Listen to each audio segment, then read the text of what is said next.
এখানে আমার খুব বিচরণ ছিল এক সময়। আমার নতুন প্রজন্ম যারা আছে এলাকায় তারা কিন্তু আমাকে চেনে না। 24 তারিখে কিংবা 5 তারিখে আমরা স্বৈরাচার মুক্ত হয়েছিলাম।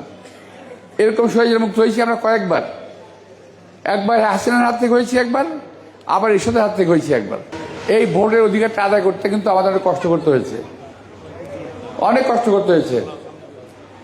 আমরা যখন হরতাল করি, মিছিল করি, মিটিং করি 17-18 বছর, তখন আপনাদের রাজারবাগবাসীর সকলেরই কম বেশি অসুবিধা হয়েছে। গাড়ি নিয়ে বেরোতে পারেন নাই, কিংবা আমাদের সমর্থন দিয়েছেন, অথবা কি অসুস্থ হয়েছেন, হসপিটালে যেতে পারেন নাই, ভুক্তভোগী হয়েছেন সবাই কম বেশি। তো 12 তারিখ আমাদের বহু প্রতীক্ষিত একটি নির্বাচন, এবং যেখানে আপনারা স্বাধীনভাবে ভোট দিতে পারবেন। আগের মতো সে দস্যুতা গুন্ডামি হওয়ার সম্ভাবনা কম।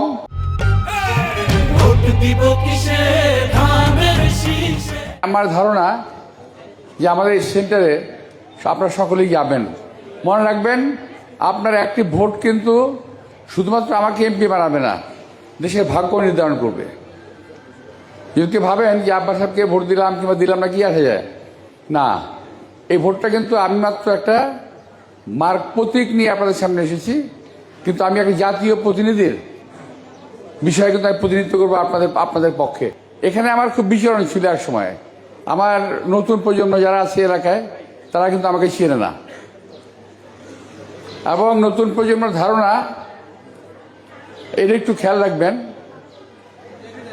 ওরা কিন্তু আগের কথা জানে না, 24-এর আগের কথা জানে না। ওরা নতুন করে, যারা নাকি নতুন লোকগুলো আসতেছে তাদের সম্পর্কে অনেকে জানে, কিন্তু আমাদের দেশটাকে খুব এমনি করেই আমাদের দান করে দেয়নি কেউ। এই কথাটা আমাদের নতুন প্রজন্মকে জানতে হবে। আমরা একটা ঐতিহাসিক জাতি, ঐতিহাসিক দেশ। বিশ্বে যে কটি দেশ যুদ্ধ করে স্বাধীনতা অর্জন করেছে, আমরা বাংলাদেশ তারপর অন্যতম একটি দেশ। সুতরাং সেই দেশের মুক্তিযুদ্ধকে যারা অস্বীকার করতে চায়, তারা, আমি মনে করব, তারা এই দেশের এই মুক্ত দেশকে তারা বিশ্বাস করে না।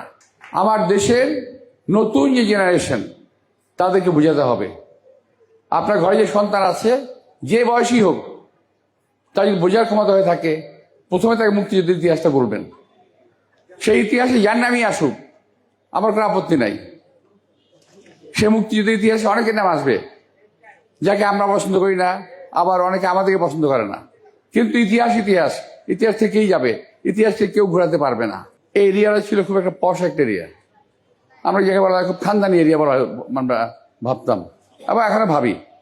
যারা থাকেন তারা সবাই খানদানির লোক, এটা আমরা ভাবতে চাই। আমি আগের মতো, বয়সটা তো নাই, আগে তো ধরেন এই বাসায় আড্ডা মারতাম, ওই বাসায় আড্ডা মারতাম, আমার বাসায় আড্ডা হতো।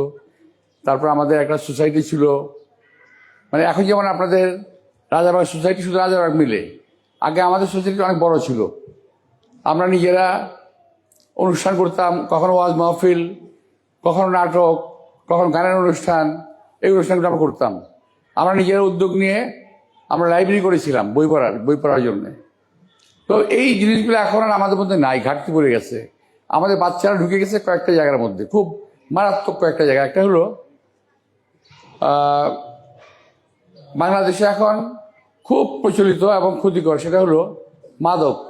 তো আবার তার চেয়ে ভয়ানক হলো আমাদের বাচ্চারা ঢুকে গেছে এখন সোশ্যাল মিডিয়ায়, ফেসবুকে। প্রচণ্ড খারাপ একটা নেশা, কিন্তু প্রচণ্ড খারাপ নেশা। এটা মাদক এবং সোশ্যাল মিডিয়া, দুটোর মধ্যে কোনটা যে খারাপ, এটাকে ডিফারেন্সিয়েট করা খুব মুশকিল।